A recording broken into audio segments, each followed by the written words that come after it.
എല്ലാവർക്കും ഒരിക്കലും കൂടി നമസ്കാരം. നമ്മൾ കഴിഞ്ഞ വീഡിയോയിൽ പറഞ്ഞിട്ടുണ്ടായിരുന്നത് ഈ വർഷത്തെ യൂണിയൻ ബഡ്ജറ്റിൽ ഏവിയേഷൻ ഇൻഡസ്ട്രീസിന് എത്രത്തോളം കൺസിഡറേഷൻ കിട്ടി എന്നുള്ളതാണ്. എന്തൊക്കെ കാര്യങ്ങളാണ് പുതിയതായിട്ട് ഏവിയേഷൻ ഇൻഡസ്ട്രിയിൽ വരാൻ പോകുന്നത് എന്നുള്ളതാണ്.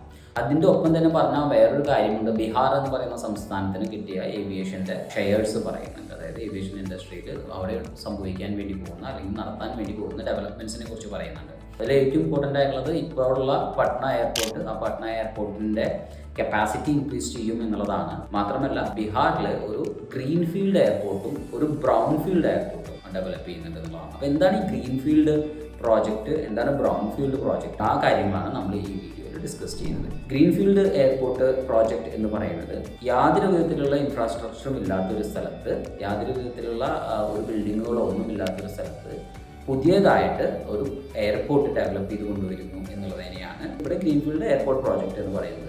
ഇതിൻ്റെ കുറേ ബെനിഫിറ്റ്സ് എന്ന് പറയുന്നത്, പുതിയതായിട്ട് നമ്മളൊരു സാധനം ഉണ്ടാക്കുമ്പോൾ നമുക്ക് ഒരുപാട് ഫ്രീഡം അതിൽ വരും. ഡിസൈനിൻ്റെ കാര്യത്തിലായാലും അതിൻ്റെ ലൊക്കേഷൻ്റെ കാര്യത്തിലായാലും അങ്ങനെ കുറേ കാര്യങ്ങളിൽ നമുക്ക് ഫ്രീഡം വരും. അതുകൊണ്ട് തന്നെ നമുക്ക് ബെസ്റ്റ് ഇൻഫ്രാസ്ട്രക്ചർ ഡെവലപ്പ് ചെയ്യാനും അതുപോലെ തന്നെ ഇപ്പോൾ അവൈലബിൾ ആയിട്ടുള്ള ദ ബെസ്റ്റ് ടെക്നോളജി യൂസ് ചെയ്യാനും നമുക്കതിൽ പറ്റുന്നു എന്നുള്ളതാണ്. അതാണ് ഗ്രീൻഫീൽഡ് പ്രോജക്റ്റ് എന്ന് പറയുന്നത്. അതേപോലെ തന്നെ പറഞ്ഞതാണ് ബ്രൗൺഫീൽഡ് പ്രോജക്റ്റ് എന്ന് പറയുന്നത്. അപ്പോൾ ബ്രൗൺഫീൽഡ് എയർപോർട്ട് പ്രോജക്റ്റ് എന്ന് പറയുന്നത് അവിടെ ഓൾറെഡി ഒരു എയർപോർട്ട് ഉണ്ടായിരിക്കും. അത് ചിലപ്പോൾ ചെറിയ എയർപോർട്ട് ആയിരിക്കാം, അല്ലെങ്കിൽ മീഡിയം സൈസ് എയർപോർട്ട് ആയിരിക്കാം.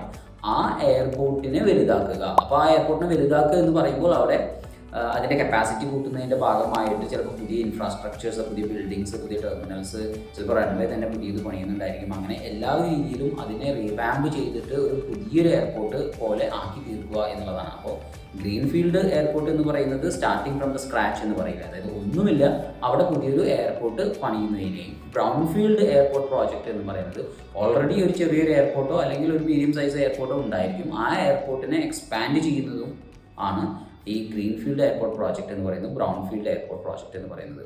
നേരത്തെ ഞാൻ പറഞ്ഞതുപോലെ തന്നെ ഈ വർഷത്തെ യൂണിയൻ ബഡ്ജറ്റിൽ ബീഹാറിന് ഇതുപോലെ ഗ്രീൻഫീൽഡ് പ്രോജക്റ്റും ബ്രൗൺഫീൽഡ് പ്രോജക്റ്റും കിട്ടിയിട്ടുണ്ട്. അതായത് ഇനി വരുന്ന വർഷങ്ങളിൽ അവിടെ പുതിയൊരു എയർപോർട്ട് വരുന്നുണ്ട്. അതുപോലെ തന്നെ ഉള്ള എയർപോർട്ടിനെ റീവാമ്പ് ചെയ്തിട്ട് ഡെവലപ്പ് ചെയ്യുന്നുണ്ട്.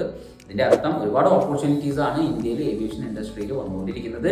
ഇതിന് റെഡി ആവുന്നതിന് വേണ്ടിയിട്ട് you need to learn about aviation. അപ്പോൾ JIB പുതിയ ഏവിയേഷൻ കോഴ്സസ് സ്റ്റാർട്ട് ചെയ്യുന്നുണ്ട്. ഈ കോഴ്സുകളെ കുറിച്ച് അറിയുന്നതിന് വേണ്ടിയിട്ട് നിങ്ങൾക്ക് താഴെ കാണുന്ന നമ്പറിൽ കോൺടാക്ട് ചെയ്യാം. Thank you very much and we wish you all the best.